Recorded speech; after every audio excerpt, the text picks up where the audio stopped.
Maawa po kayo. Huwag niyo po itong gawin sa akin. Pakiusap, huwag po. Wala ka ng kawala. Hawak na kita ngayon. Huwag ka nang pumalag-iha dahil wala ka nang magagawa. Bakit niyo po ba ito ginagawa? Ano pong kasalanan ko sa inyo? Pakawalan niyo na po ako, parang awa niyo na. Hinahanap na ako ng tatay at nanay ko. Wala akong pakialam. Ginagawa ko lang to dahil buhay ang kapalit nito. Kaya huwag ka nang sumigaw dahil wala namang makikinig sa'yo. Taon 1998, Oriental, Mindoro. Dito nakatira ang isang mahusay na manghihilot na tawagin na lamang natin sa pangalang Mang Igor. 45 anyos, walang pamilya, kaya't mag-isa na lamang na nabubuhay. Siya ang pinakamahusay na manghihilot sa kanilang baryo.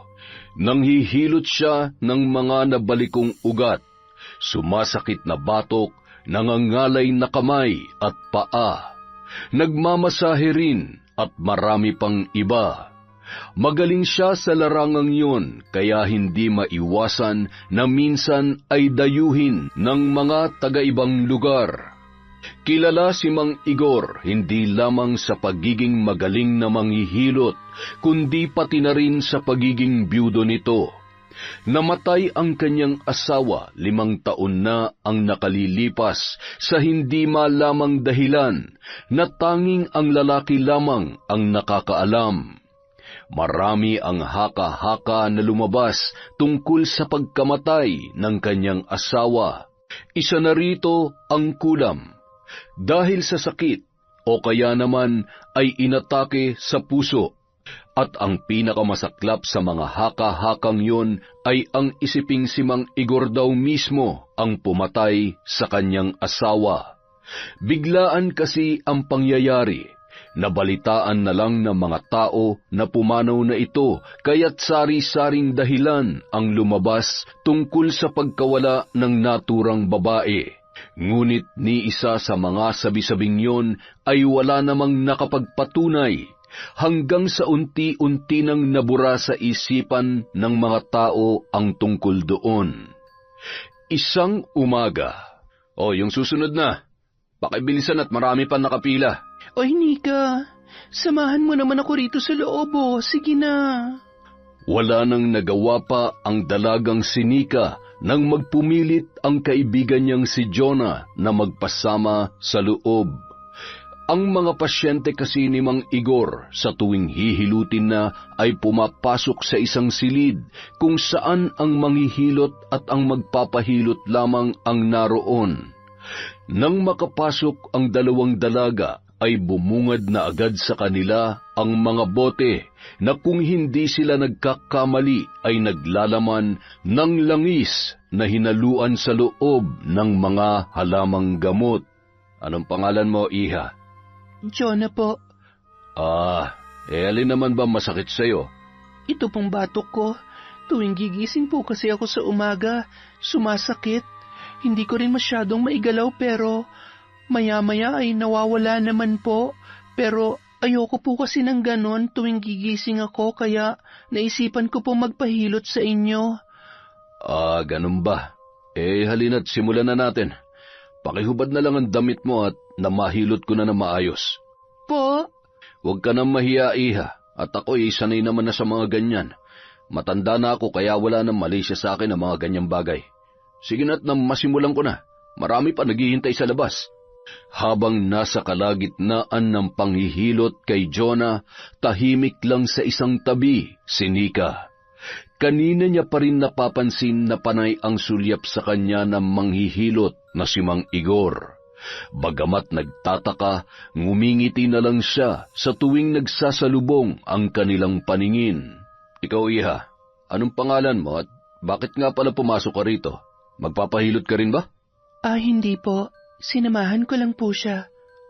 Ganun ba? Bakit hindi ka muna sumaglit na magpahilot sa akin? Total, nandito ka na rin naman. Nako, wag na po. Wala naman pong masakit sa akin. Nang tingnan ni Nika ang kaibigan, nakangiti itong nakatingin sa kanya at tumatango-tango pa, na parang sinasabi na pumayag na siya. Ang totoo niyan, minsan talaga ay sumasakit ang kanyang batok dahil sa tutok sa pag-aaral, umaga man o gabi. Parati siyang nakayuko pero hindi naman kailangang ipahilot dahil tinatapalan niya lamang ito ng mga halamang gamot na tanim nila ng kanyang inay na nasa likod ng kanilang bahay. Kalaunan, pumayag na rin si Nika. Nang matapos si Jonah ay siya naman ang sumunod. Nagpalit sila ng pwesto, gaya niya ay hindi rin ito lumabas. Ngunit maya-maya ay nagpaalam rin itong lumabas para magbanyo. Naiwan si Nika sa loob kasama ang manghihilot na si Mang Igor. Hindi talaga maganda ang pakiramdam niya kanina pa sa matandang yun, pero pilit niya yung winawaksi sa kanyang isipan. Hindi dapat siya nag-iisip ng masama sa taong tumutulong lamang sa iba. Paubos na pala tong panghaplas. Diyan ka lang muna, ihat, ako'y kukuha lamang ng bago. Tumango na lamang ang dalaga bilang tugon. Hindi pa man sila nakakapagsimula, ngunit ilang sandali lamang ay bumalik na rin agad ang matanda. Nakatalikod siya, kaya wala siyang alam sa kung anuman ang dala o ginagawa nito. Naramdaman niya na lamang na dumampi na ang palad ng lalaki sa kanyang batok. Hindi na siya nito pinaghubad ng damit gaya ng kay Jonah, kaya naging mas komportable siya nung mga sandaling yun. Ilang segundo lamang ang nakalipas, sa hindi malamang dahilan ay parabang nakaramdam siya ng pagkahilo. Inilibot niya ang paningin pero wala siyang masyadong makita dahil tila nag-aagaw ang liwanag at dilim sa kanyang mga mata. Bumibigat ang kanyang talukap at parang nais niyang matulog, hanggang sa tuluyan na nga siyang bumagsak sa sahig at nawalan ng malay. Nang siya ay magising, hindi na pamilyar ang kwarto.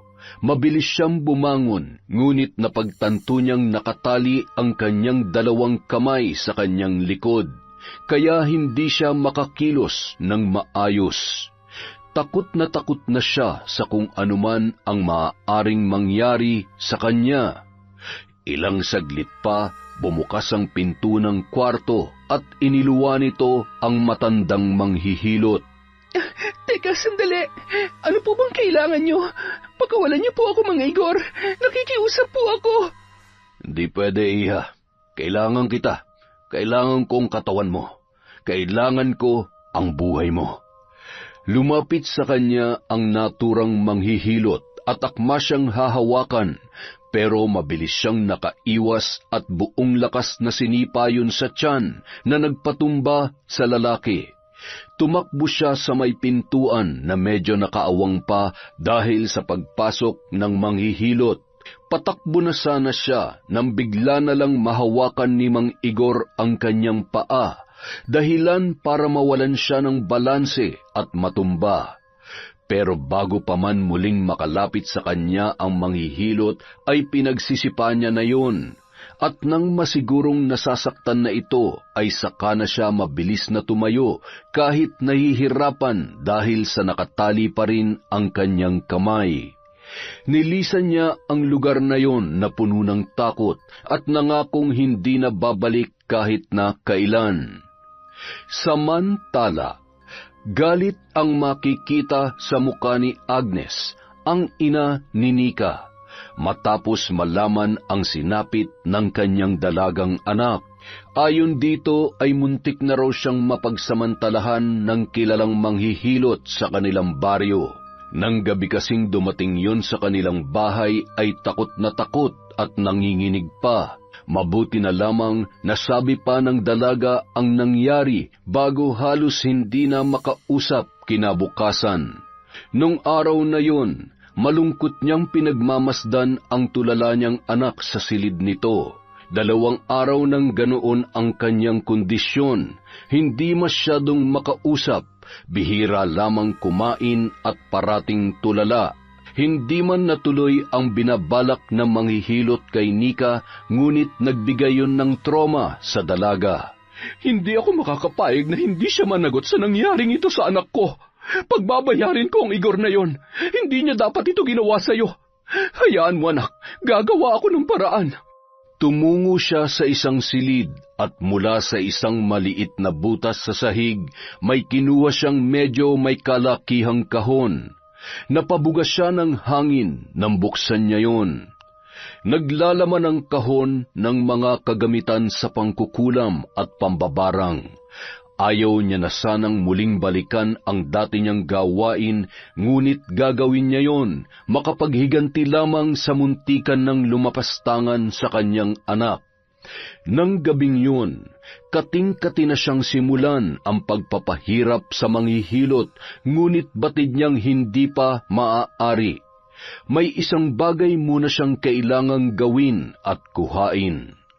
Kinabukasan, siya na mismo ang nagtungo sa bahay ng manghihilot na si Mang Igor upang makakuha ng bagay na pagmamay-ari nito para masimulan na ang kanyang ritual.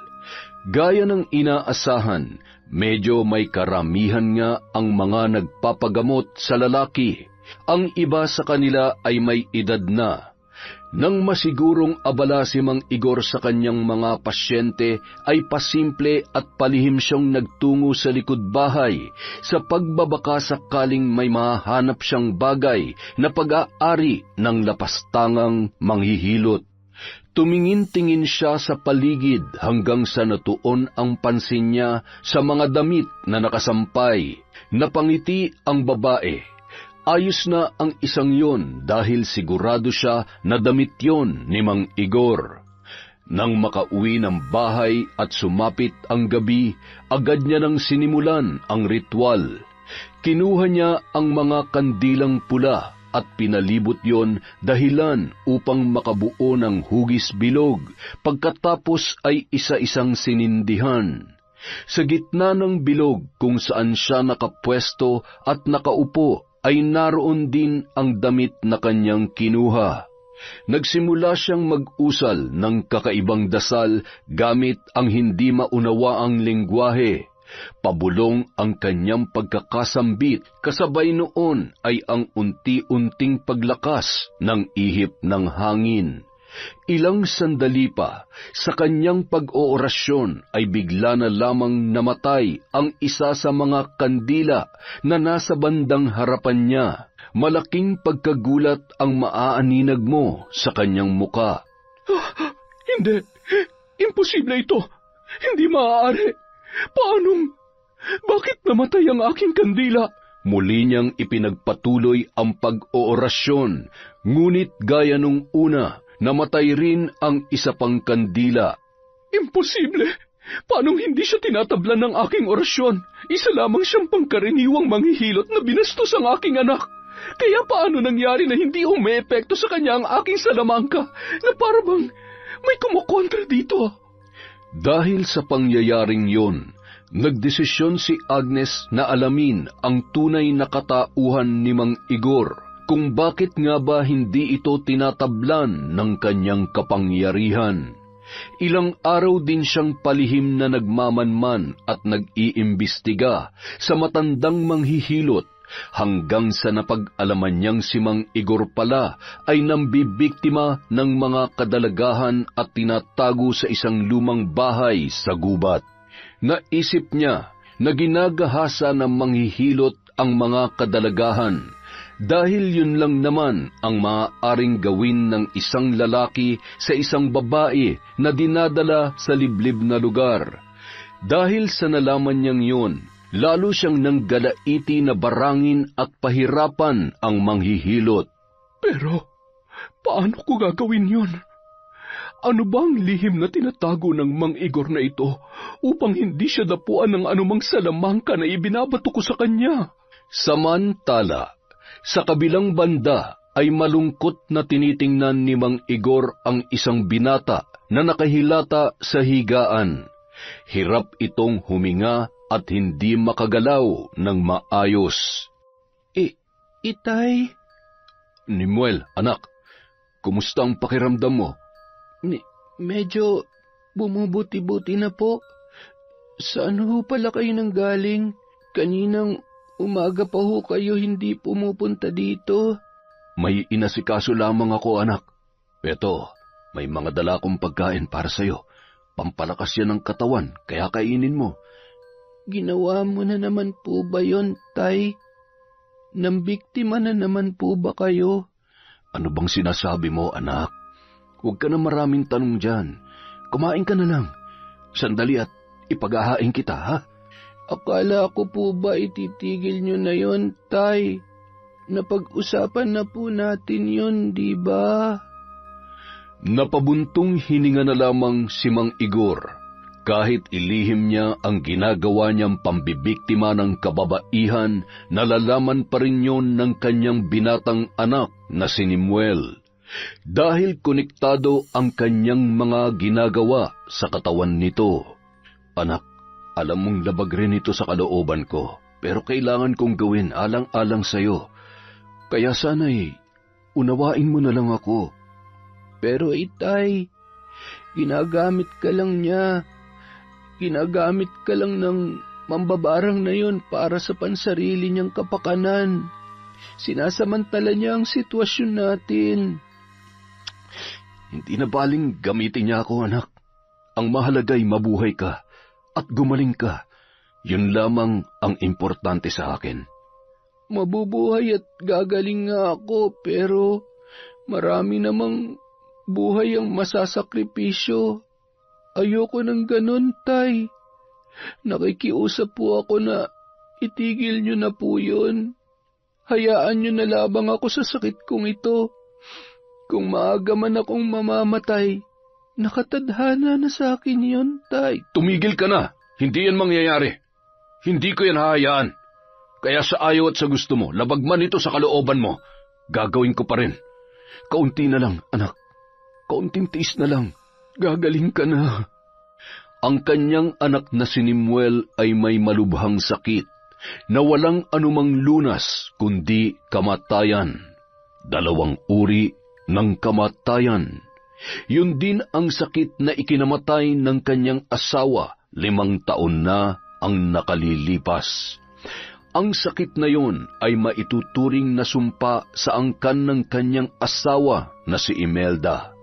Isinumpa ng isang mangkukulam ang kanyang mga ninuno noon na sa bawat sanggol na isisilang ng kanilang angkan ay dadapuan ng malubhang sakit habang ito ay lumalaki, na walang kahit anong lunas kundi ang kamatayan ng dadapuan nito. Mayroon namang paraan upang gumaling sa sakit na yon, ngunit buhay rin ng ibang tao ang magiging kapalit.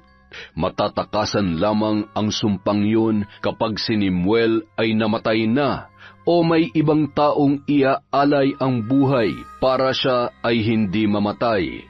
Si Imelda, na asawa ni Mang Igor, ay mas piniling mamatay na lamang sa sakit na yon. Labis yung dinamdam ng manghihilot, kaya nang dapuan rin ng sakit na yon ang kanyang anak, ay ginawa niya ang lahat upang hindi ito mawala sa kanya. Nakipagkasundo siya sa isa sa mga malalakas at matandang mambabarang sa kanilang angkan, na tulungan siyang alisin ang sumpa sa kanyang anak. Kapalit noon ay ang pagpatay niya sa 13 babae upang maging alay. Sa bawat nabibiktima ni Mang Igor, unti-unting naaalis ang sumpa kay Nimuel at unti-unti rin yung gumagaling at lumalakas. Yun ang dahilan kung bakit nalalaman ni Nimuel ang kanyang ginagawa.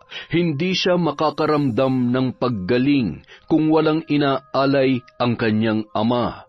Sa sandaling makumpleto niya na ang 13, ay tuluyan ng gagaling ang kanyang anak at mawawala na ang sumpa.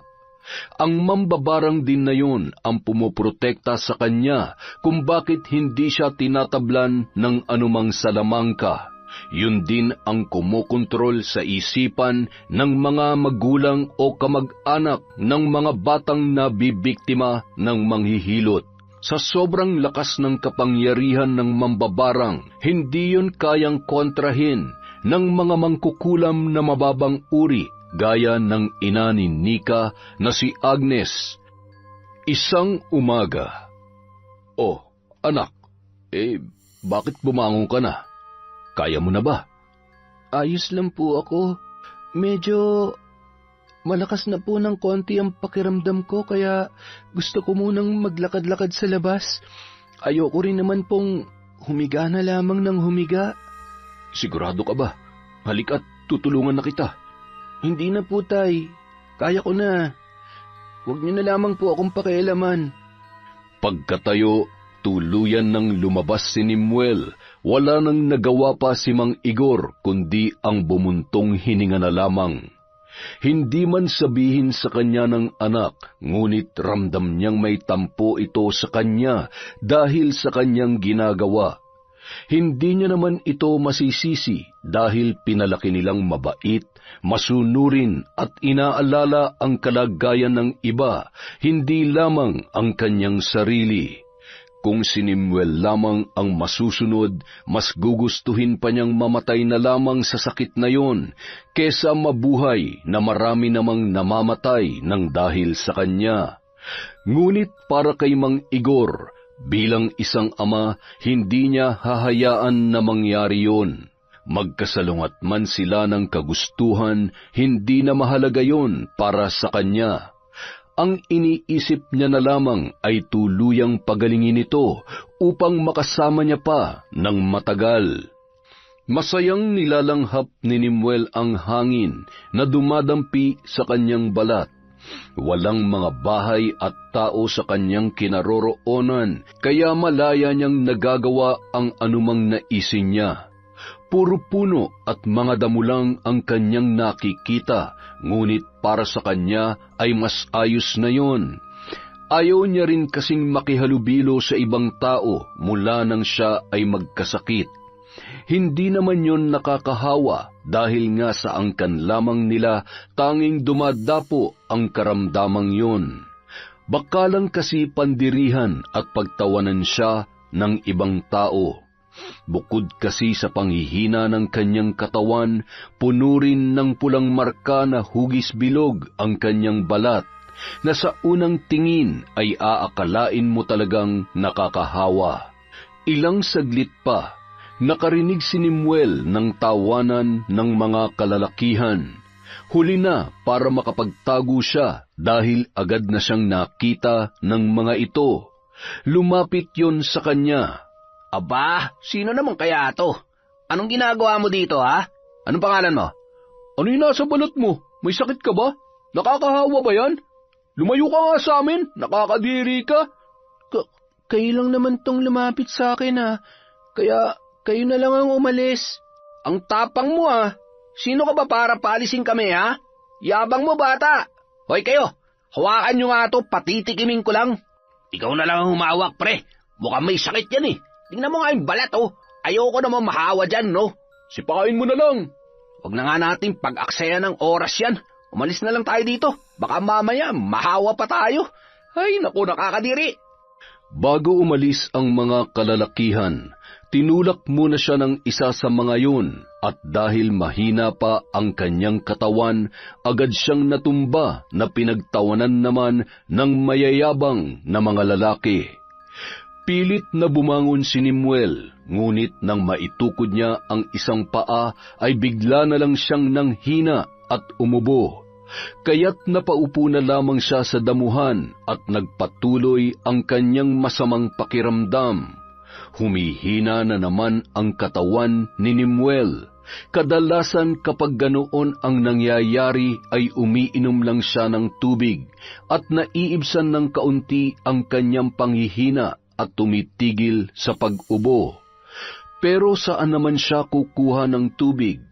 Medyo malayo pa sa kinaroroonan niya ang kanilang bahay at wala rin siyang maaaring mahingan ng tulong. Samantala, isang babae noon ang naglalakad papasok sa eskwelahan. Nagmamadali na yon dahil mahuhuli na sa kanyang unang klase. Napatigil siya sa paghakbang nang makita ang isang lalaki na halos gumapang na sa damuhan at walang tigil sa pag-ubo. Naawa sa kanya ang dalaga at gusto niya itong tulungan, pero kapag ginawa niya pa yon, ay tiyak na mahuhuli na siya sa kanyang klase. Sa kabila ng pag-aalangan ay mas pinili pa rin ng dalaga na lapitan ang binata. Ang babaeng yun ay walang iba kundi si Nika. Kuya, ayos ka lang ba? May masakit ba sa'yo? Tulungan mo ko. Ano bang may tutulong ko? Tubig. Bigyan mo ako ng tubig. Mabilis naman na kinuha ni Nika sa dala niyang bag ang baon niyang tubig. Mabuti na lamang at lagi siyang nagdadala noon. Ibinigay niya ito sa binata na ininom naman agad ni Nemuel. Habol ng lalaki ang kanyang hininga nang makainom ito ng tubig. Bumuti na ang kanyang pakiramdam kesa kanina, pero ramdam niya pa rin ang panghihina. Tumayo siya at pilit na naglakad palapit sa isang puno. Nakita naman ng babae na medyo nahihirapan siyang maglakad, kaya inalalayan siya nito. Nang makasandal sa katawan ng puno, ay naipikit na lamang ni Nemuel ang kanyang mga mata. Hindi para matulog, kundi para magpahinga. Pakiramdam niya ay napakalayo na ng kanyang nilakbay para makaramdam siya ng ganoon katinding pagod. Maayos na bang pakiramdam mo? Medyo, salamat sa tulong mo ha. Kung hindi ka dumating, baka namatay na. Huwag mong isipin yan. Ang mahalaga, maayos ka na ngayon. Estudyante ka? Saan ka nag-aaral? Paano mo nilamang estudyante ako? Naka-uniforme ka eh. Oo nga pala, no? Oo, estudyante ako. Hindi ka ba mahuhuli sa klase mo? Nahuli na ako, kaya hindi na lang muna ako papasok. Mapapagalitan lang ako eh. Pasensya ka na. Alam kong ako ang dahilan. Ayos lang yon. Saka, hindi man ako nakapasok, natulungan naman kita. Ang bait mo naman. Teka, anong pangalan mo? Nemuel. Ako naman si Nika. Ano nga palang nangyari sa'yo kanina? Bakit panay ang ubo mo tapos parang nahihirapan ka pang huminga? At yung mga pantal mo na kulay pula sa balat mo, ano yan? May sakit ka ba? Tinulak kasi ako ng mga lalaki na napadaan dito kanina. Mukhang nakursunudahan ako, kaya ayun, nanghina na lang ako bigla nang maitulak ako. Pero sanay na naman na ako sa ganito. Mahigit 1 taon na din, kaya hindi na to bago sa akin. Pero huwag ka mag-alala, hindi naman nakakahawa tong sakit ko. Saan mo ba nakuha ang sakit na yan? Paano ka nagkaroon yan? Hindi ka ba nagpapagamot? Isang malalim na hininga na lamang ang binitiwan ni Nemuel. Kung maaari lang sana niyang sabihin sa babaeng yon ang katotohanan, ay ginawa niya na. Nais niyang may mapaglabasan ng hinanakit sa lahat ng mga nangyayari sa kanyang buhay. Pero alam niya naman ang kanyang limitasyon. Hindi kaano-ano ang babaeng yun at walang kasiguruhan kung mapagkakatiwalaan nga ba ito kahit na tinulungan siya nito kanina. Magdidilim na nang makabalik si Nemuel sa kanilang bahay. Napasarap kasi ang kwentuhan nila ng bago niyang kakilala na si Nika. Hindi na yun pumasok kahit kalahating araw lang dahil mas pinili na lang na samahan si Nemuel. Pag-uwi sa bahay, nadatnan ni Nemuel ang ama na naghahain ng kanilang hapunan. "Saan ka ba nanggaling, anak? Bakit ngayon ka lang? Nag-alala na ako sa iyo. Hahanapin na sana kita pero buti na lamang at dumating ka na." "Ayos lang po ako, itay. Hindi niyo kailangan mag-alala sa akin." "Paanong hindi ako mag-aalala? Tingnan mo nga yung kalagayan mo. Hindi ka pa masyadong magaling, anak. Hindi ko pa nakukumpletong 13, kaya..." "Kumain na lang po tayo, tay. Ayoko pong pag-usapan ng bagay na yan." Katahimikan ang namayani sa kanilang mag-ama habang sabay na naghahapunan. Tanging mga tunog ng pinggan na kanilang pinagkakainan ang maririnig at pagnguya ng kanilang bibig, hanggang sa hindi na nga nakatiis si Mang Igor at siya na ang unang nagsalita. May kailangan akong puntahan ngayong gabi. Pagkaalis ko, ikandado mo ang pinto. San ho kayo pupunta? May kailangan lang akong gawin. Mambibiktima na naman kayo? Anak, alam mo naman na... Bigla na lamang tumayo si Nimuel at naglakad papunta sa kanyang kwarto. Napabuntong hininga na lamang si Mang Igor na hindi na nagawang ituloy ang sasabihin.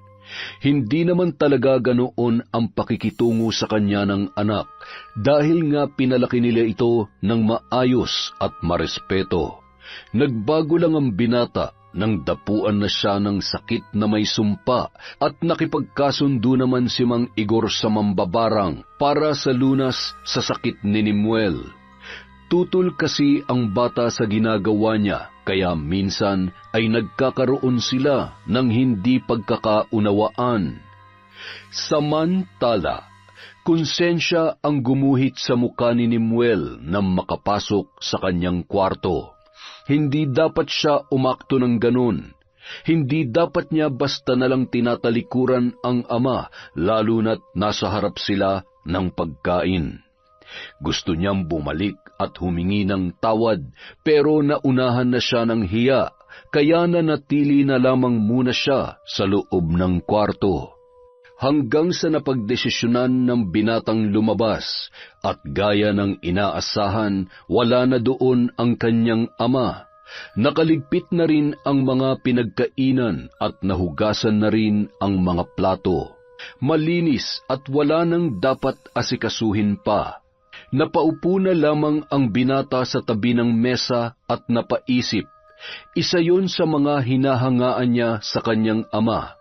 Masipag at maasikaso, at higit sa lahat, gagawin nito ang anumang bagay para sa kanya, kahit na makagawa pa yon ng matinding kasalanan. Kasama roon ang pambibiktima nito ng mga babae upang ialay sa bruhang mambabarang kapalit ng lunas na tuluyang magpapagaling sa kanya. Bakit kailangan pa mangyari ito? Bakit kami pa? Bakit ako pa? Bakit ba kami pinahihirapan ng ganito? Hindi ba kami pwede mabuhay na normal gaya ng ibang tao? Bakit kailangan pa naming maranasan lahat ng to? Puro na lamang sakit. Puro na lamang hirap. Kailan ba matatapos ang lahat ng ito? Pagod na ako. Makalipas ang ilang araw, ang samahan ni Nimuel at Nika ay nahantong sa pagkakaibigan. Maraming beses na silang nagkikita, kaya't palalim ng palalim ang kanilang samahan. Unti-unting gumagaan ang loob sa isa't isa, kaya naman hindi maiwasan ni Nimuel na magkwento kay Nika ng tungkol sa kanyang sitwasyon. Nagulat ito at halos hindi pa siya paniwalaan, ngunit yon ang katotohanan. Wala na ba talagang ibang paraan para gumaling ka?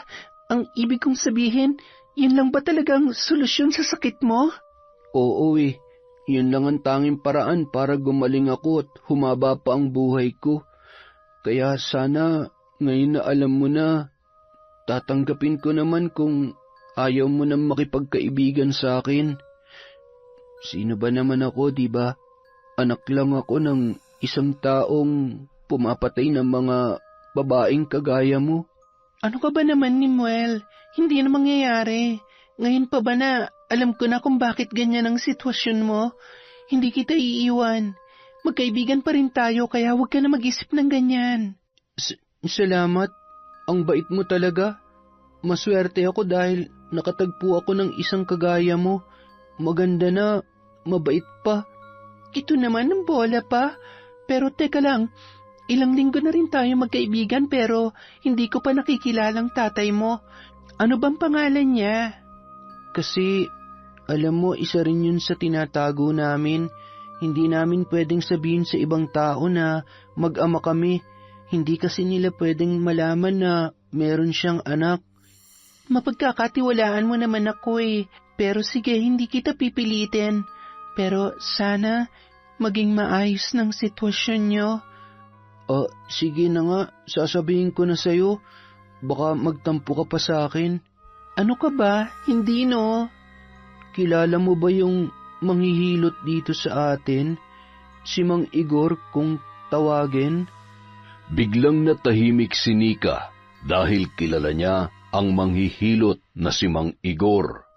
Ang taong muntikan ng gumahasa sa kanya. Naging dahilan pa yun para hindi siya makausap ng ina at ilang araw din na hindi nakapasok sa eskwela dahil masyado niyang dinamdam ang pangyayaring yun. Mabuti na lang hindi nagtagal bumalik rin siya sa normal. Noong araw na tinulungan niya si Nimuel ay yun din ang araw na unang balik niya sa pagpasok. Si Mang Igor? Bakit? Kaano-ano mo siya? Siya ang ama ko, ang tatay ko. Sikreto lang natin yun ha. Huwag mong sasabihin kahit na kanino kasi pagagalitan ako nun. Ay, teka, Nika, saan ka pupunta? Mabilis na tumayo si Nimuel upang habulin ang kaibigan na bigla na lamang tumakbo. Gulong-gulo ang binata. Tumigil rin naman ito nang magsimula na naman siyang umubo at nahihirapang huminga dahil sa kanyang pagtakbo. Si Nika na mismo ang lumapit at inabutan siya ng tubig. Nakasanayan na nilang magdala noon para kung sakali man na mangyari ulit ang nangyari noon ay hindi na lumala pa ang sitwasyon. Ano ba nangyari? Saan ka ba pupunta? Pasensya ka na, Nimuel, pero ayoko na. Itigil na natin ang pagkakaibigan natin. Pasensya na, pero hanggang dito na lamang tayo. Akala ko ba tanggap mo ko? Di ba sabi mo magkaibigan pa rin tayo? Ano bang problema? Natatakot ka ba kay Itay? Mabait naman siya eh. Mabait? Alam mo ba kung anong ginawa sa akin ng Itay mo? Masama siya. Kinamumuhian ko siya. Ayoko sa kanya. Ano bang ginawa ni Itay para magalit ka sa kanya ng ganyan? Sabihin mo sa akin para maliwanagan ako. Muntikan niya na akong gahasain noon. O baka dahil dyan sa mga sinabi mo, baka isa rin ako sa mga babaeng gusto niyang biktimahin at ialay sa mambabarang na yon para mabuhay ka. Alam mo ba na ilang araw akong binabagabag dahil doon? Akala ko matutuloy kung ano man ang gagawin niya sa akin. Mabuti na lang at nakatakas ako dahil kung hindi, baka isa na rin ako sa mga nawawalang babae na biktima ng tatay mo. Nika, hindi ko alam na. Pasensya na. Patawad sa ginawa sa'yo ni Itay. Galit na galit sa kanya si nanay at hindi niya rin alam na ikaw ang anak ng Mang Igor na yon. Kaya kapag nalaman niya to, baka madamay ka lang sa galit niya. Kaya mas mabuti pang itigil na natin to. Mula ngayon, hindi na tayo magkaibigan.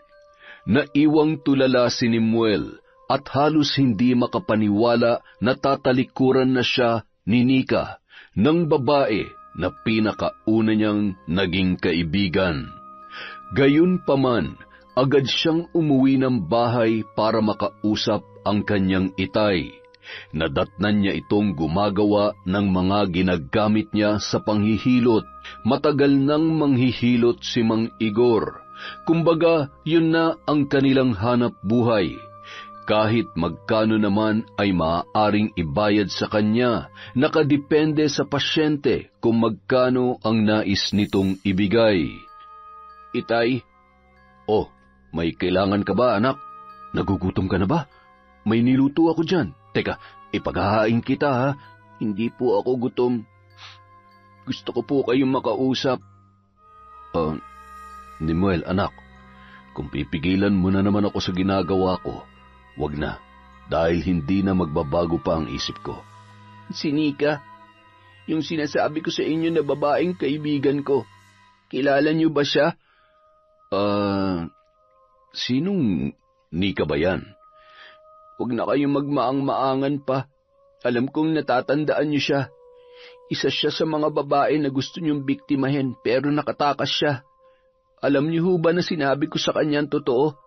Ang tungkol sa kalagayan ko, sa sakit ko, at sa kung anong paraan para gumaling ako.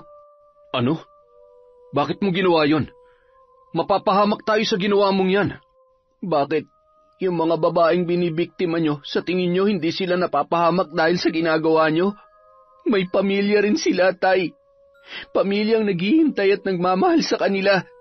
At ngayon, pati si Nika na nag-iisa kong kaibigan, nawala na nung malaman niya na ikaw ang ama ko. Tanggap niya na sana ako, Tay. Tanggap niya ang kalagayan ko, pero nung malaman niya na kayo'ng tatay ko, mas pinili niyang layuan ako. Hindi niya matanggap na ang ama ng kaibigan niya ay yung taong muntik na rin pumatay sa kanya. Kasalanan niyo to, Tay. Kasalanan niyo kung bakit nawala sa akin ang kaibigan ko. Anak, patawarin mo ko. Alam mo naman na ginagawa ko lang to dahil... Paulit-ulit na lang tayo, Tay. Sabing hindi ko nga... Anong gusto mo, Nimuel? Mamatay? Mamatay gaya ng inay mo?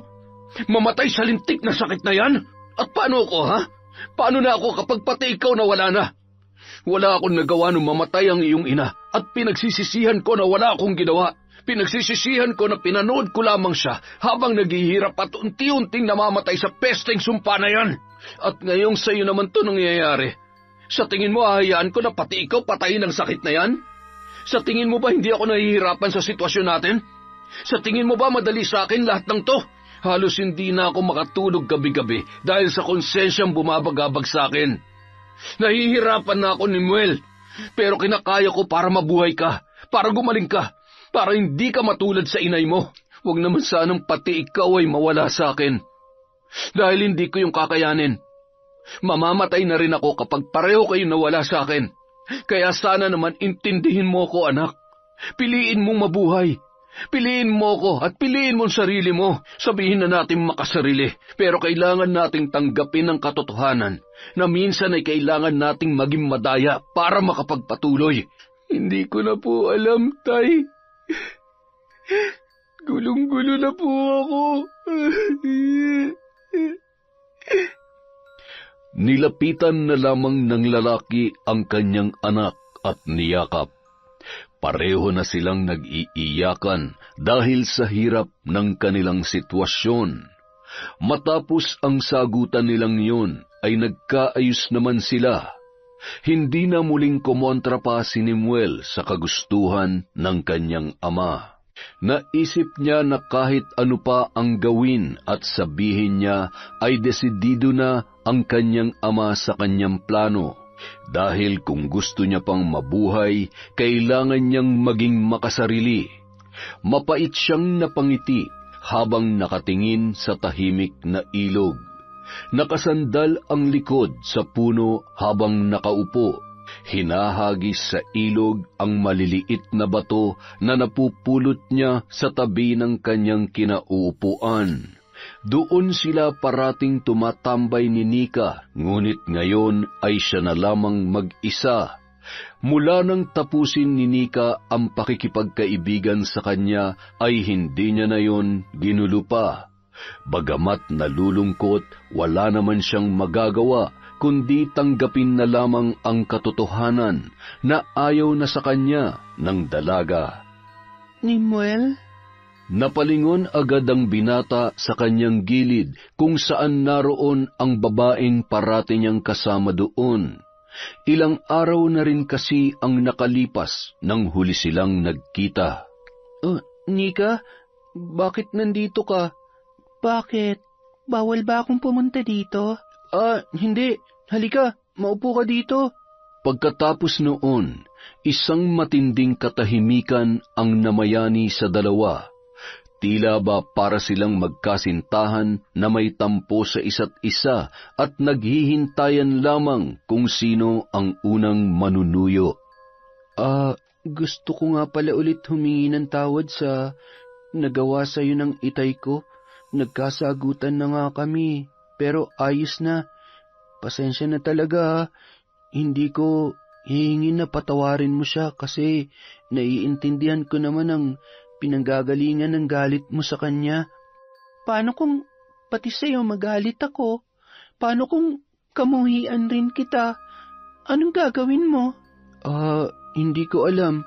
Siguro tatanggapin ko na lang na galit ka sa akin kahit na masakit at alam ko na malulungkot ako. Bigla na lamang tumawa ang dalaga na ipinagtaka naman ng binata. Nakakunot ang noo niya na tumingin doon. Kahit kailan talaga napakaseryoso mo. Teka, alam mo ba kung bakit ako nandito? Bakit nga ba? Kasi ayos na. Pinapatawad ko ng itay mo. Napag-isip-isip ko rin itong mga nakaraang araw na nagagawa lang naman yun ng itay mo dahil sa'yo, dahil gusto kanyang gumaling. Pareho lang naman kayong biktima at nahihirapan sa sitwasyon, kaya sino ba naman ako para makidagdag pa, di ba? Ha? Talaga? Salamat sa pag-intindi ha. Napakabait mo talaga. Tumikil ka na nga sa mga papuri mo na yan. Naiilang ako eh. Pero basta, ngayon tatanungin kita ni Muel. Gusto mo bang ginagawa ng itay mo o hindi? Ayaw ko yung ginagawa niya pero gusto kong gumaling at mabuhay pa ng mas matagal. Hindi ko na nga alam eh. Gusto ko na ayaw ko. Ayaw ko na gusto ko. Naguguluhan na talaga ako. Kung ganon, humanap tayo ng ibang paraan para gumaling ka ng hindi na kinakailangan pumatay ng itay mo at makipagkasundo dun sa bruha. Pero wala nang ibang paraan eh. Yun lang talaga. Mayroon yan, magtiwala ka lang. Kung wala man, edi hihingi tayo ng tulong para makuha yung sinasabi mong lunas. Pero paano? Imposible yan. Bigla na lamang siyang hinatak ni Nika patayo, kaya nagpatianod na lamang ang binata. Dahil sa mga sinasabi nito sa kanya ay bigla siyang nabuhayan ng loob, bagamat may kaunting pangamba at alinlangan dahil baka ikapahamak nila ang kanilang pinaplano. Lumapit sila sa isang albularyo at doon balak humingi ng tulong. Malayo pa ang pinanggalingan nila.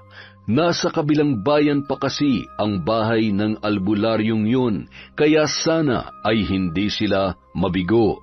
Ay nako, pasensya na at hindi ko kayo matutulungan. Hindi sapat ang kaalaman ko para labanan ng ganoong klaseng mambabarang.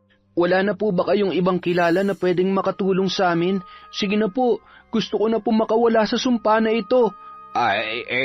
Sandali lang. Sino nga ba?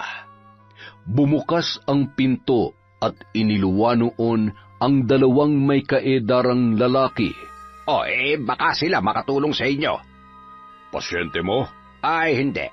Humihingi lang sa akin ng tulong na labanan ng isang mambabarang. Pero hindi lang ito basta mambabarang. Sobrang lakas. Naalala niyo ba yung mambabarang na nakaharap natin 7 taon na nakalilipas? Kung hindi ako nagkakamali ay siya din yon. Nag-agaw buhay pa nga tayo dahil sa kanya. Kaya sabi ko sa mga batang ito ay hindi ko sila matutulungan. Tama siya. Hindi basta-basta mambabarang na yon. Gustuhin man namin pero pasensya na at wala rin kaming magagawa. Pero paano na po ang kaibigan ko? Ang itay niya. Nahihirapan na po sila sa sitwasyon. Kapag hindi tayo gumawa ng ibang paraan, mapipilitan na lang talaga ang itay niya na mambiktima ng mga babae. Nakikiusap po ako. Tulungan niyo po kami. Baka po may iba pa kayong naiisip na paraan.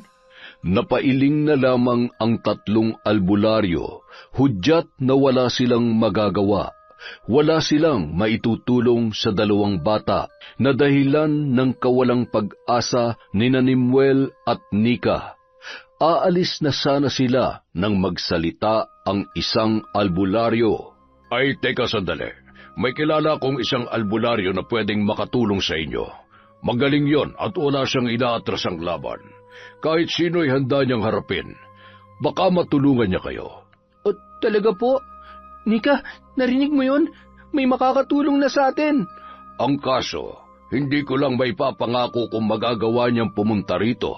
Nasa Capiz siya ngayon at malayo itong Mindoro. Isa pa, alam kong marami siyang inaasikaso roon, kaya baka hindi niya kayo matulungan kaagad. Hindi po ba pwede na personal na lang natin siyang puntahan? Makikiusap po kami. Sige, ganito na lamang. Kami na lamang ang bahalang kumausap sa kanya. Susubukan namin na padalhan siya ng sulat at kapag sumagot siya, ipapaalam namin kaagad sa inyo. Ang mabuti pa'y umuwi na lang muna kayo at maggagabi na. Salamat po. Aasahan po namin yan. Mauna na po kami. Tayo na ni Muel. Pagkalabas ng 2 bata sa bahay ng albularyo, Sa tingin mo ba matutulungan kaya nila tayo? Hindi ko alam, pero sana para matapos na ang paghihirap namin ni Itay. nasa kalagitnaan sila ng paglalakad nang bigla na lang napaluhod si Nimuel na para bang kinakapos sa kanyang paghinga. Ayos ka lang? Ano nangyayari sa'yo? May masakit ba? Nahihirapan akong huminga. Nika, Anong gagawin ko, Nimuel? Tubig? Gusto mo ba ng tubig? Sandali, kukuha ko. Pero mukhang wala naman tubig na maiinom dito. hindi na. Kailangan ko lang magpahinga. Tulungan mo akong pumunta doon. Inalalayan ni Nika si Nimuel sa isang bakanteng upuan malapit sa kanila. Pahabayon na gawa sa kawayan. Nang makaupo sila doon ay saglit na napaidlip si Nimuel habang nakapatong ang ulo niya sa balikat ng dalaga. Natatakot pa si Nika na hayaan itong matulog dahil baka hindi na ito magising. Pero mukhang pahinga nga lang talaga ang kailangan ng binata upang bumalik ang kanyang lakas. Masyado kasing malayo ang kanilang pinuntahan. Sumakay naman sila ng sasakyan papunta doon, pero nagpaikot-ikot pa sila sa paglalakad dahil sa paghahanap ng bahay ng albularyo na pwedeng makatulong sa kanila. Napagod lamang ang katawan ni Nimuel sa paglalakad kaya siya nagkaganoon. Habang natutulog ang binata, hindi maiwasan ni Nika na pagmasdan ang kanyang muka. Napaka-inosente noon. Yan ang kanyang nakikita. Isang inosenteng binata na maaga pa lang ay nararanasan na ang paghihirap na dinadanas nito ngayon. Para sa kanya, napakabait ni Nimuel. Matanda lamang ito ng 1 taon. 18 siya at 19 naman ang binata. Parang kapatid na ang turing niya sa lalaking nakahiga sa kanyang balikat. Samantala, sa isang liblib na bahay sa kagubatan, bitbit ni Mang Igor ang katawan ng isang dalaga na inilagay niya sa sako.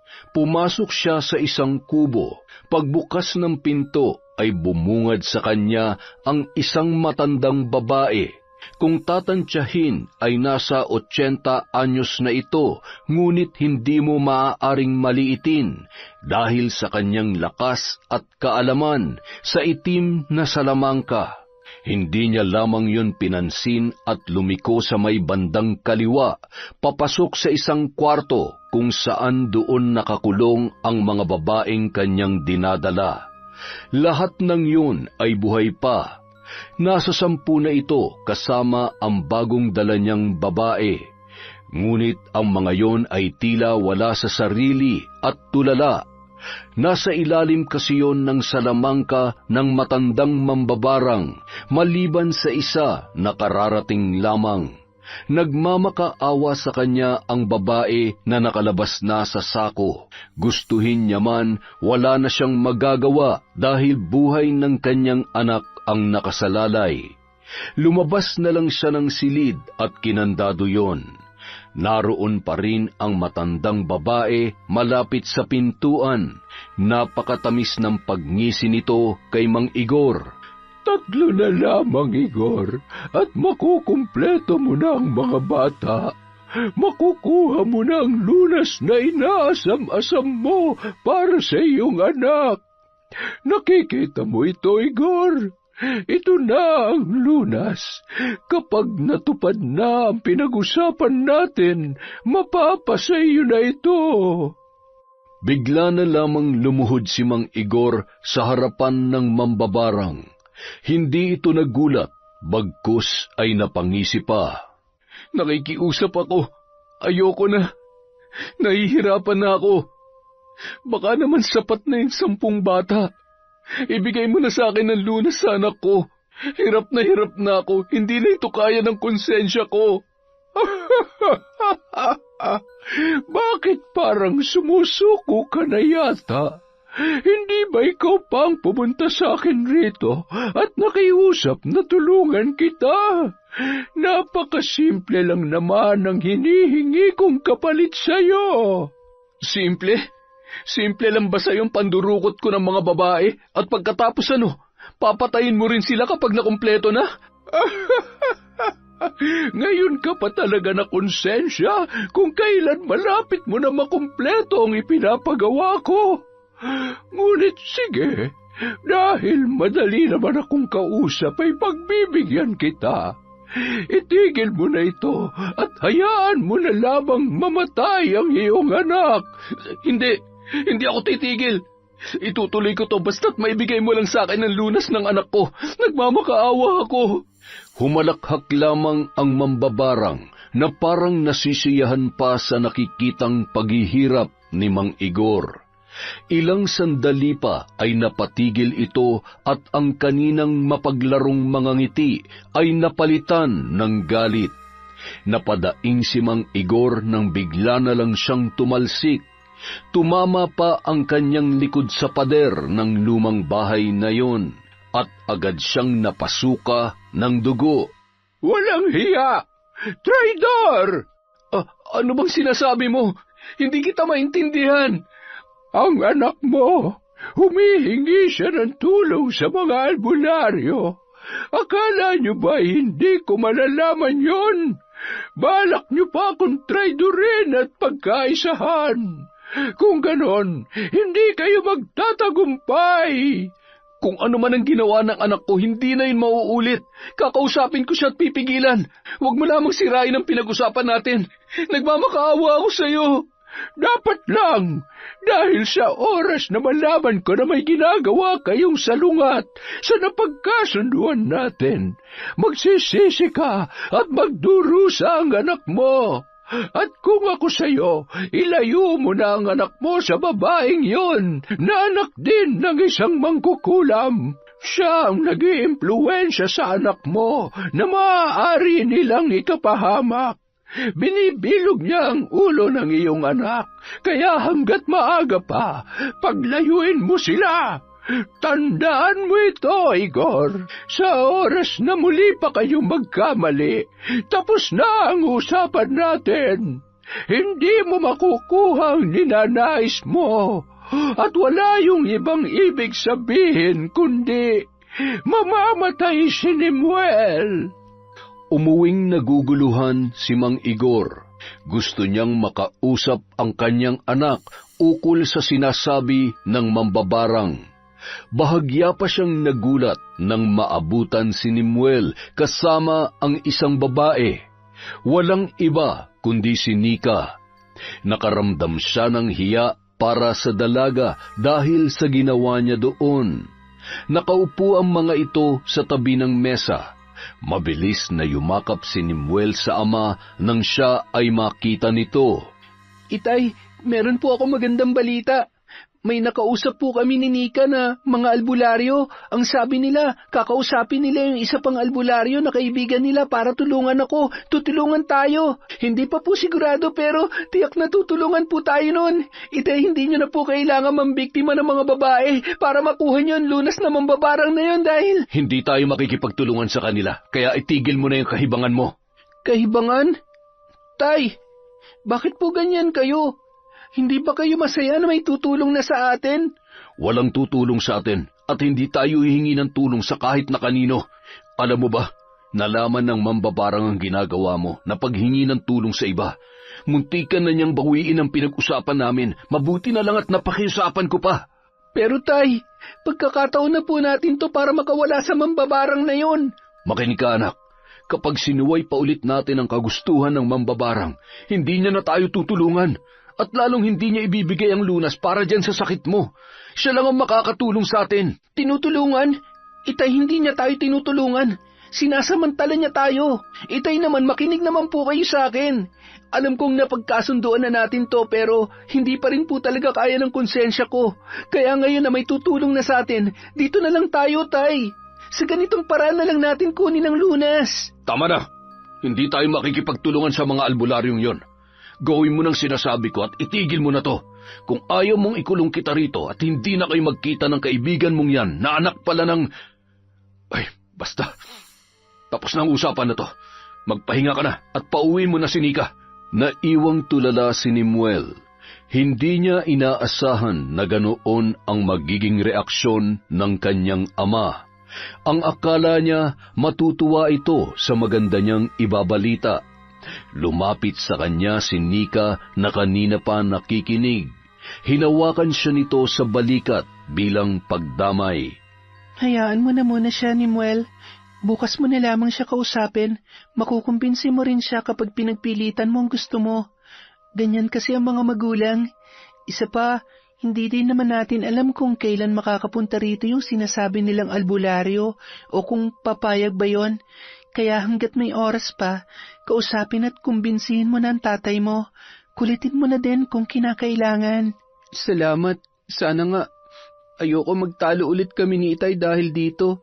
Pero sandali, kaya mo na bang umuwi mag-isa? Gabi na.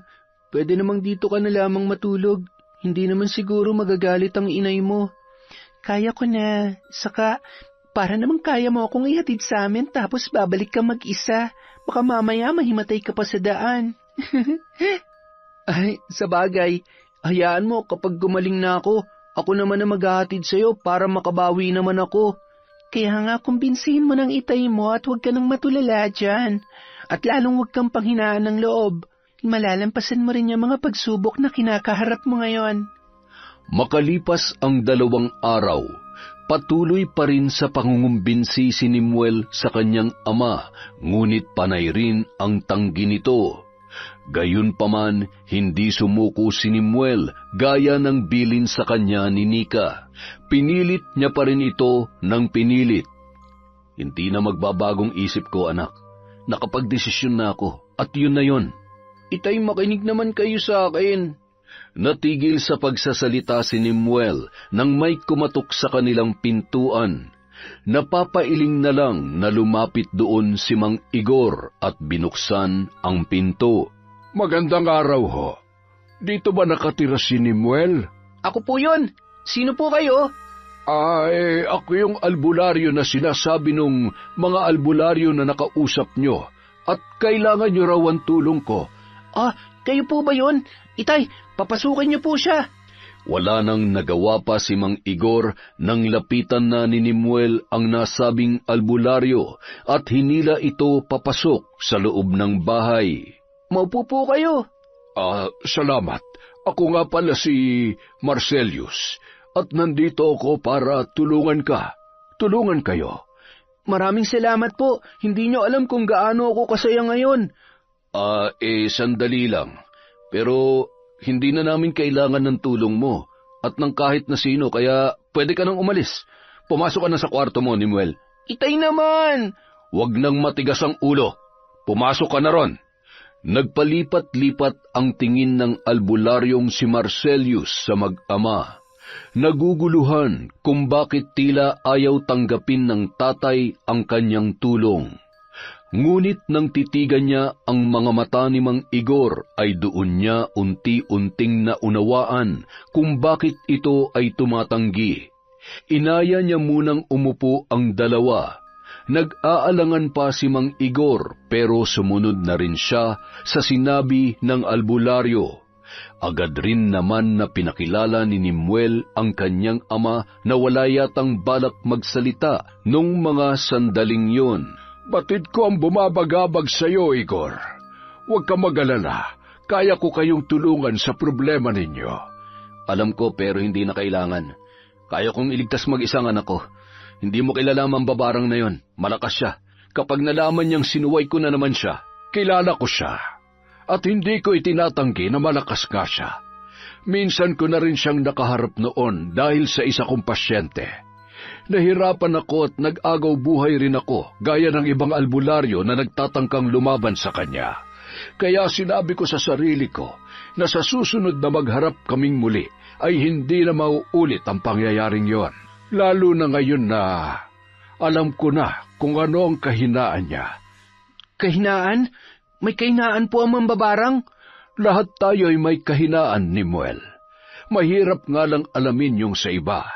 Ngunit lahat tayo ay may likas na kalakasan at kahinaan. Gaya na lang ng sa ama mo. Ikaw ang kahinaan at kalakasan niya.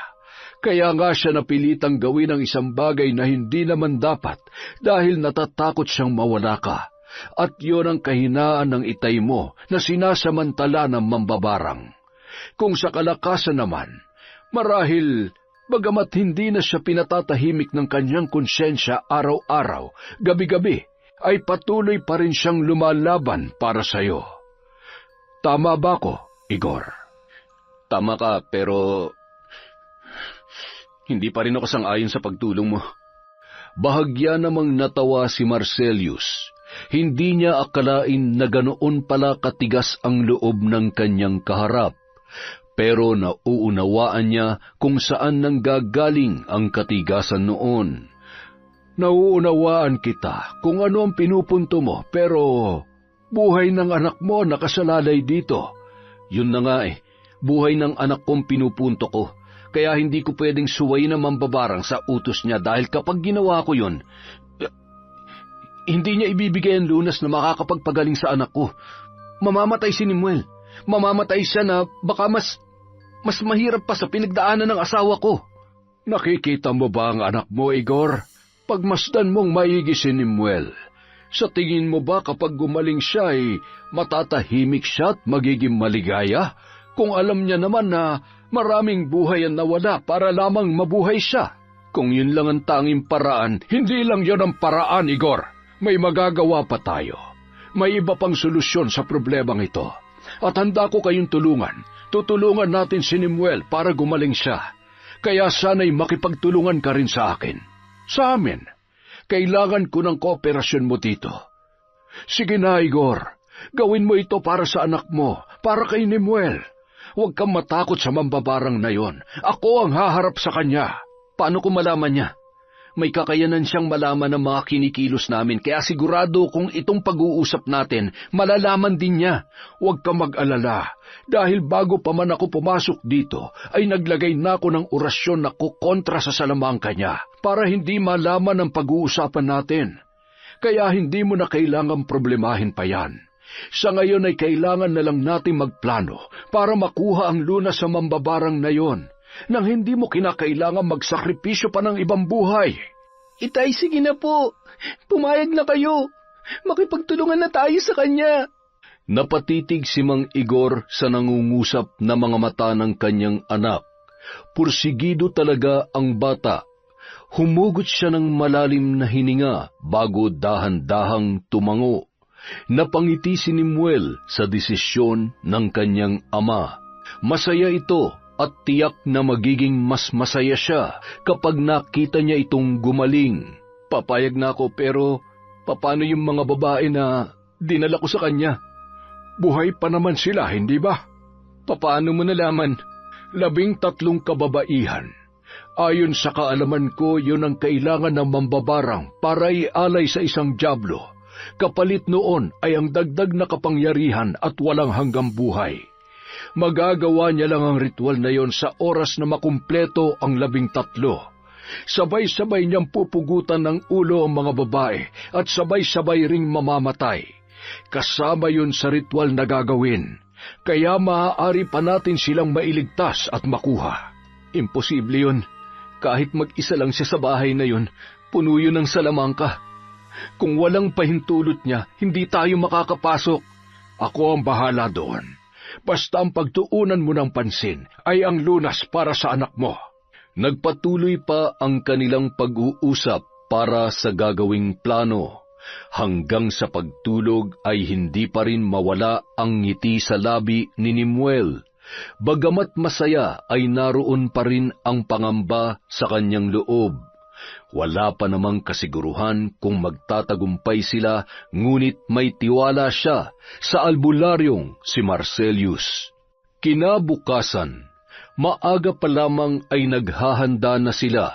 Pumunta rin si Nika kasama ang kanyang inang si Agnes, maging ang dalawang albularyo na nakausap ni Nemuel. Hindi nga lang nakasama ang isa dahil nagkataon din na may pasyente ito na kailangang unahin. Kaya bali 3 silang albularyo na tutulong, yung 2 at si Marcellus. Kapansin-pansin rin ang mga galit na titig ni Agnes kay Mang Igor.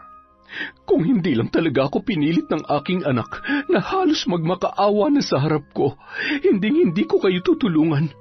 Sino ba namang ina ang tutulong sa taong nagtangkang gahasain ng kanyang anak?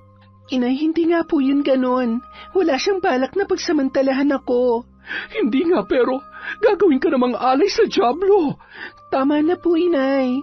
Napag-usapan na po natin to, di ba? Hindi po tayo nandito para makipagtalo. Nandito tayo para tulungan sila. Sana po mapatawad niyo ako.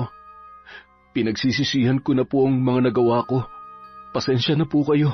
Abay, dapat lang. Kung wala lang sa lamang ka na pumuprotekta sa'yo, malamang ay matagal ka nang naghihirap ngayon sa orasyon ko. Tama na yan. Wala na tayong panahon para sa pagtatalong yan. Kailangan na nating umalis para marating na agad ang bahay ng mambabarang. At sa tulong ni Igor, matutuntun natin yon. Naglakbay na sila patungo sa gubat kung saan naroon ang bahay ng mambabarang. Mahigit 1 oras din ang kanilang nilakad. Nangunguna ang 3 albularyo, nakasunod sina Nemuel at Nika at nasa hulihan sina Mang Igor at Agnes. Kinakabahan ako, Nika. Paano kung mabigo tayo? Sigurado wala na akong pag-asang gumaling dahil sa galit ng mambabarang. Kaya natin to, Nemuel. Hindi hahayaan ng mga albularyo na manaig ang masamang bruha na yon. Basta magtiwala lang tayo sa kanila. Teka, sandali lang. Parang hindi ito yung daan. Dito tayo sa kaliwa. Agad naman silang sumunod patungo sa daang itinuro ni Mang Igor. Pero pagkaraan lang ng ilang sandali, tila hindi na naman sigurado ang manghihilot sa daan na kanilang tinatahak. Napahawak ito sa sentido na parabang nag-iisip. Saan na ba yun? Mukhang alam ko na kung ano nangyayari. Nililigaw niya tayo.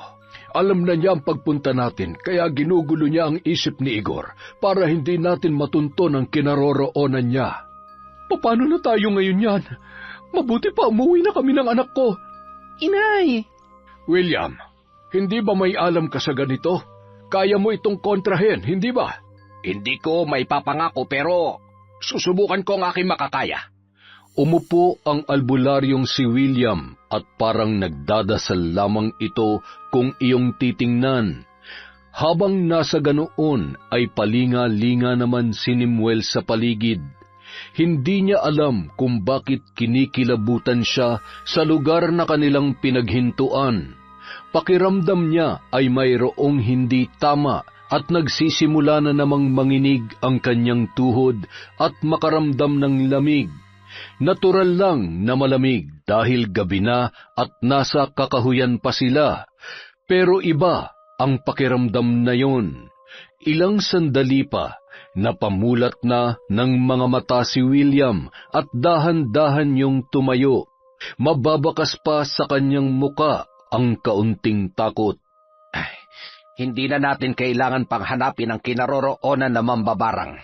Dahil tayo ay nandito na sa loob ng kanyang teritoryo. Isang nakakakilabot na halakhak ang bumalot sa kanilang pananahimik. Sabay-sabay silang napalingon sa iisang direksyon at doon ay tumambad sa kanila ang isang malaki ngunit lumang bahay na wala naman kanina. Purong itim ang kulay at may mga sira-sira ng bahagi ang parte ng bahay. Akala ko pa naman, maiisahan ko na kayo, mga hangal. Ang lakas ng loob niyong sugurin talaga ako rito. Ano bang may paglilingkod ko sa inyo, ha? Ibigay mo sa amin ang lunas sa sakit ni Lemuel. Yung lunas ba? Ibibigay ko naman talaga yon.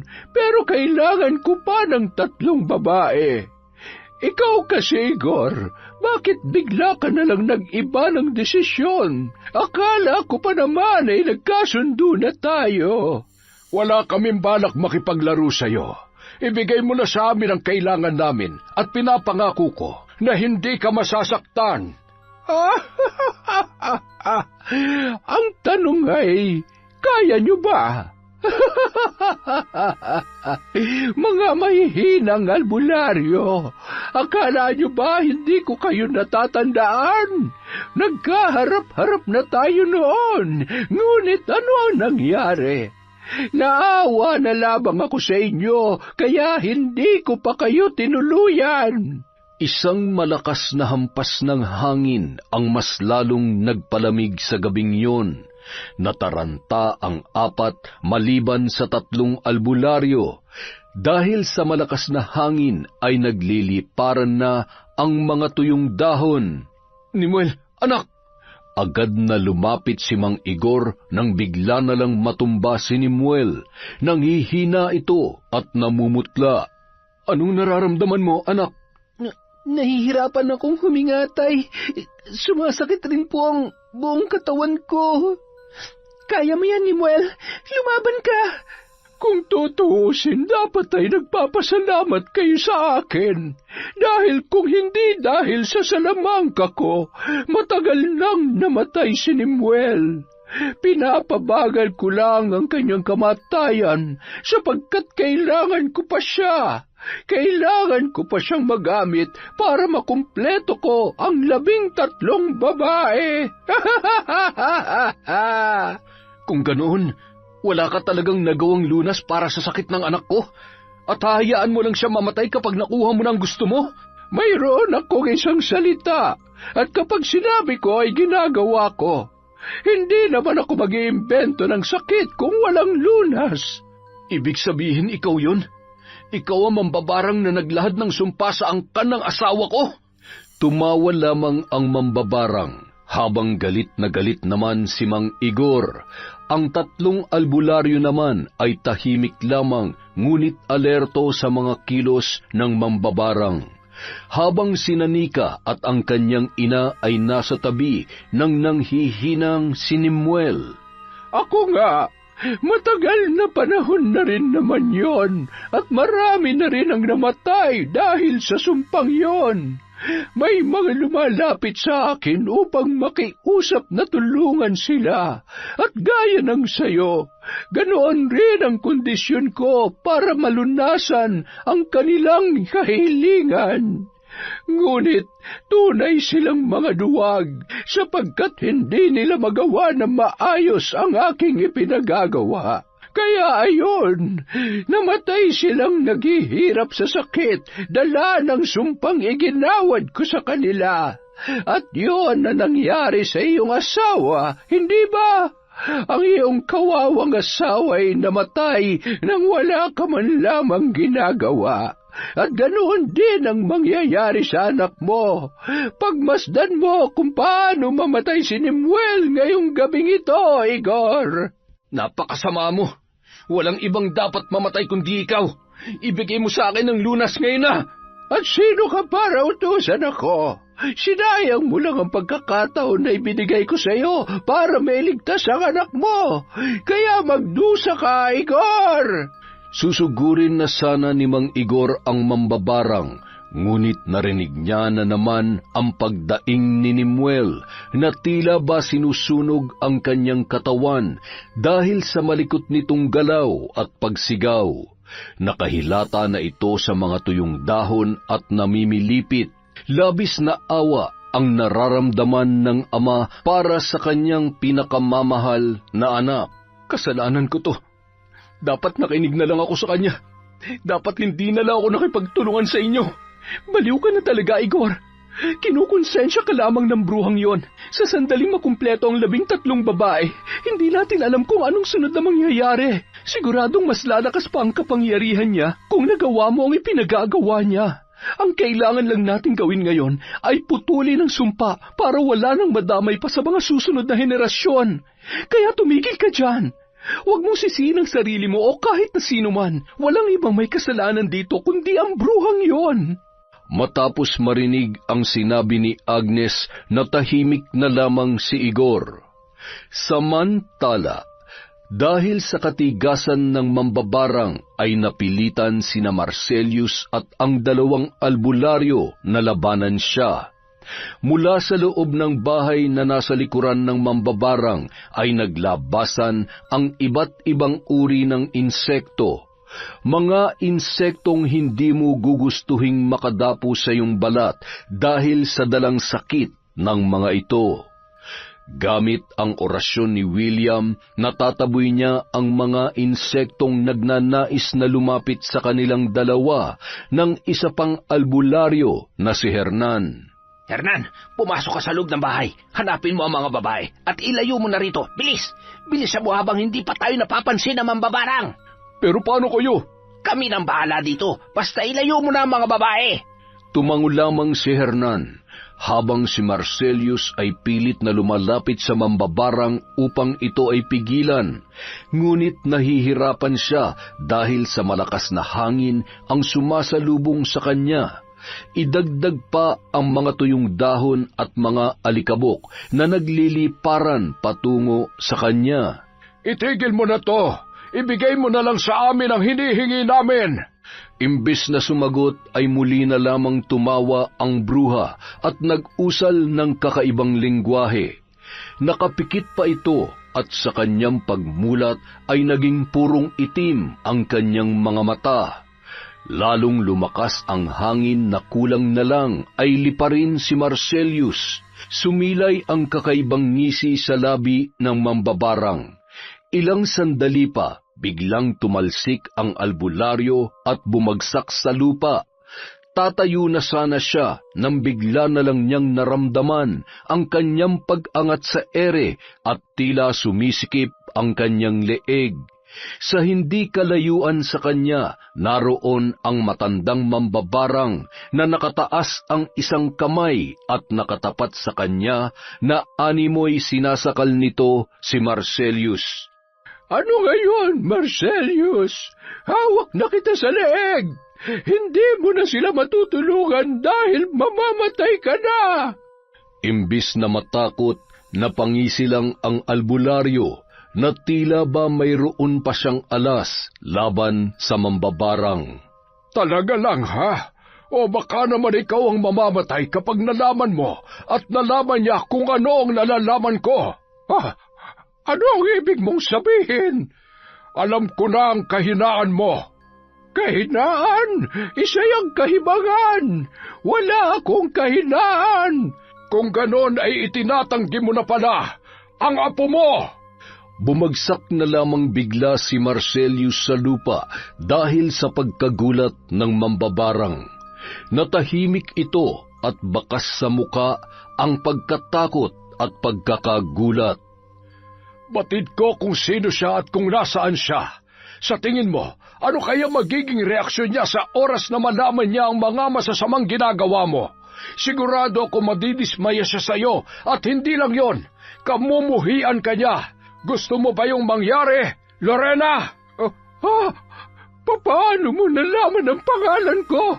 At bakit alam mo ang tungkol sa apo ko? Wag mo siyang sasaktan dahil kung hindi... Hindi ko yun gagawin kung ibibigay mo sa akin ang lunas para kay Nimuel at mangangako ka na ititigil mo na ang mga ginagawa mo. Nabaling ang atensyon ng mambabarang na si Lorena kay Mang Igor, na tumatakbo habang hawak ang isang maliit na bote na naglalaman ng lunas ni Nimuel. Nag-usal siya ng isang dasal at maya-maya pa'y 2 sanga ng puno ang nabali at bumagsak mismo sa likod ni Mang Igor. Nadaganan siya noon, ngunit mahigpit pa rin ang pagkakahawak niya sa lunas. Nilapitan siya ni Agnes upang tulungan, ngunit mas pinili ni Mang Igor na ibigay ang lunas at ipainom kay Nimuel kesa sa tulungan siya ng babae. Bagamat may pag-aalinlangan, hinablot ni Agnes ang gamot sa kamay ni Mang Igor.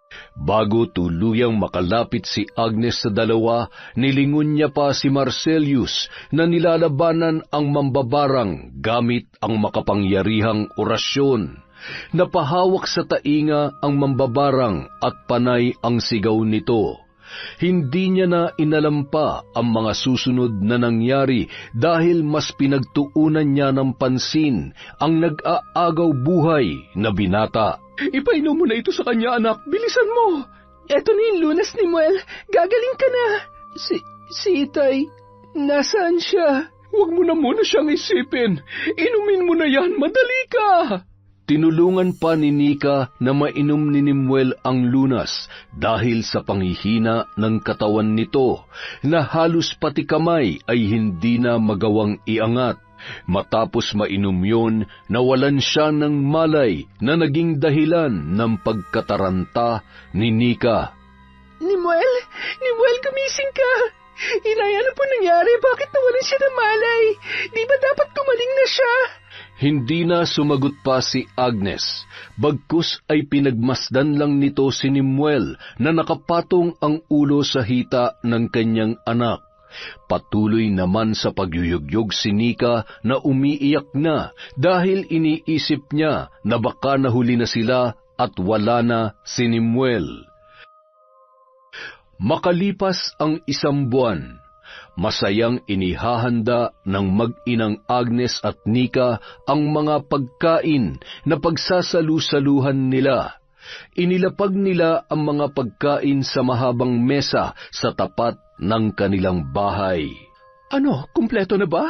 Wala na bang naiwan sa loob? Opo, ayos na po, Nay. Oh, nariyan na pala si Igor. Oh, siya, halika, maupo ka rito. Salamat. Ang saya naman po ng ganito, pero mas masaya sana kung nandito si Nimuel. Sana kasama rin natin siya ngayon. Magpakatatag lamang tayo, anak.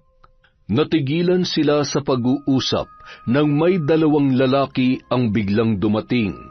Parehong may masayang ngiti ang mga ito. Agad na napatayo si Nika at tumakbo patungo sa isang lalaki sabay niyakap yun. Nimuel, buti dumating ka. Akala ko hindi ka na namin makakasama dito eh. Nang mga sandaling yun, magkakasama na silang nakaharap sa pagkain na inihanda ng mag-ina. Si Agnes, Nika, Mang Igor, Nimuel at ang albularyong si Marcelius. Masaya akong nakarating kayo. Lalo ka na, anak. Masaya akong makita ka ulit. Hindi naman po siguro pwede na kayo lang ang magsaya dito, di ba? Dapat kasama rin kami. Alam niyo bang kinulit pa ako ng batang yan para dalhin ko siya rito? Sabing hindi pa nga pwede at kailangan niya pang manatili dun sa akin para sa tuluyan niyang paggaling. Ang kaso lamang, wala rin naman ako nagawa. Makulit talaga ang batang yan. Nagtawanan na lamang ang lahat habang pakamot-kamot lang sa ulo si Nimuel. Mula ng gabing sinugod nila ang bahay ng mambabarang na si Lorena ay nangako itong puputulin na ang sumpa at huwag siyang paslangin dahil kailangan pa siya ng pinakaiingatan at pinakamamahal niyang apo. Habang si Mang Igor ay nakaligtas naman kahit nadaganan na ng mga sanga, si Nimuel naman nawalan ng malay matapos inumin ang lunas dahil sa epekto nito sa kanyang katawan. Ayon kay Marcelius ay kailangan niya pang suriin ang nasabing lunas na ininom ni Nimuel kung may pagbabago nga ba sa katawan nito o baka mas lalo lamang yon lumala. Kaya naman nagpresenta siyang dalhin sa kapis ang binata para doon niya masuri. Naroon kasi ang kanyang mga kagamitan na kakailanganin. Sa kabutihang palad, tama ang lunas na nainom ni Nemuel, kaya unti-unti na itong gumagaling. Hindi naman madalian ang paggaling ng binata dahil lang sa pag-inom ng lunas. Unti-unti, dahan-dahan, hanggang sa tuluyan nang bumalik ang dati niyang pangangatawan. Nagkasundo na rin sina Agnes at Mang Igor. Naging magkaibigan ang dalawa na labis namang ikinasiya ng kanilang mga anak. Ang mga babae naman na ikinulong at balak sanang gawing alay ay nakabalik na rin sa kani-kanilang pamilya, habang sina Nika at Nemuel naman nagpatuloy sa kanilang pagiging magkaibigan at mas lalo pa silang napalapit sa isa't isa. Walang umaamin, ngunit halata sa kilos at tinginan ng dalawa ang kanilang pagkakaintindihan. Masaya si Nemuel na sa wakas ay natapos na rin ang kanilang kalbaryo. Magaling na siya. Nariyan ang kanyang ama, si Nika at ang ina nito. Idagdag na rin si Tata Marcelius na napalapit na sa kanya. Ang mga taong yun ang nagsisilbi niyang pamilya at kalakasan. Kung may kahinaan man siya, siguro yun ay kung mawawala ang lahat ng ito sa kanya. Yon, isa na namang malupit na kwento mula sa Kwentong Enteng. Dahil dyan, mahaba ang listahan natin ng shout-out. Simulan na natin, mga kaibigan! Okay. Hello po kay Virginia Belay, kay Manuel Baldonado, kay Kurt Mina at ang mga classmate niya, kay Oler at Zepeda family in Bochum, Germany, and in Lanzarote, Spain, from Filipina Palsario. Hello po kay May Honey from Russia, kay Romil Colo and family from Masbate. Hi kay Tomas, kay Troy, kay Tresha May, kay Axel Rose, at kay Maria Rosalie Galandes.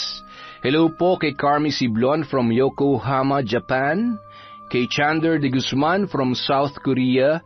Hello kay James Obordo. Hi kay Eve Boncoff, Buhay Japan Channel. Hi kay Imelda Adari at sa mga classmate niya. Kay Eva Aruta from Singapore. Hi kay Dayan Anggoling, kay Elvira Malakas at sa buong pamilya. Hi kay Bianca from Maryland, from Christian Raven. Hello po sa mga magulang ni Dores Estander na sina Nanay Julie at Tatay Mario. Mag-iingat po kayo palagi. Hello kay Un Heyun from Macau. Hi kay Mary Jean Helera, kay Clint Shine Shaman, Mom and Dad De Jesus family from Ludinaredo. Hi po kay Maura 620. Hi kay Dinalyn Supapo from Riyadh. Hello po kay Lent TV, kay Jingjing from Joselito Sumayod, kay Aida Jorgensen from Denmark. Hi kay Jenilyn Mix Vlog. Hello po kay Rene E. Peteros, kay Ryan Robert Alba. Hi kay Alma Naong, kay Alma Vanguardia, kay Alin Tala. Hello din po kay Evelyn Punzal, kay Annalisa Malatbalat from Australia, at syempre kay Tino Ramos. Again, maraming salamat po sa walang sawang pagsuporta sa Kwentong Enteng.